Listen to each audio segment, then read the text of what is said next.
Why did you leave your previous company? This is one of the questions being asked ng mga interviewers.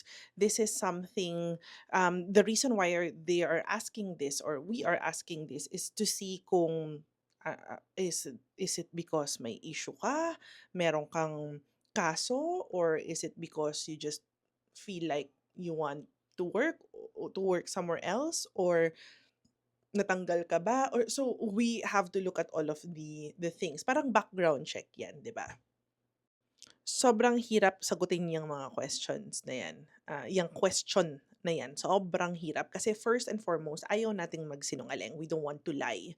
Second is we want to make sure that we get the job that we are applying for. And if the reason why we resigned or left the company was because we were fired or because we had attitude problem or because for whatever negative reason, then it's going to jeopardize yung chances mo of getting hired dito sa company na 'to. But at the same time, we also don't want to lie kasi 'pag nag-background check sila or tinawagan nila yung references mo and all of those things, then, ta's nakita nila nagsisinungaling ka, then it will alam mo yun, it will also be a reason why you might get fired if makuha ka man dito sa, posisyon na ina-applyan mo. So, how will you answer that?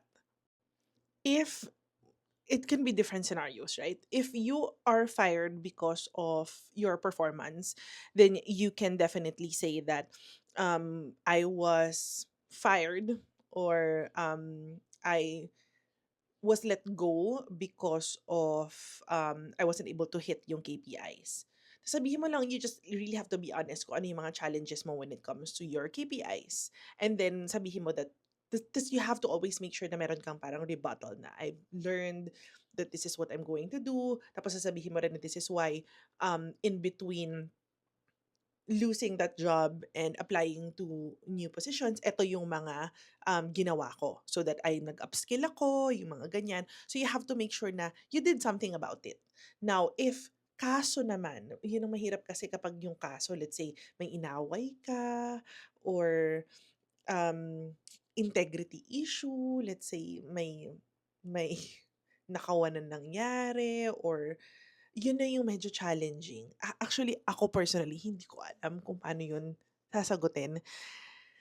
Medyo mahirap lang talaga yun.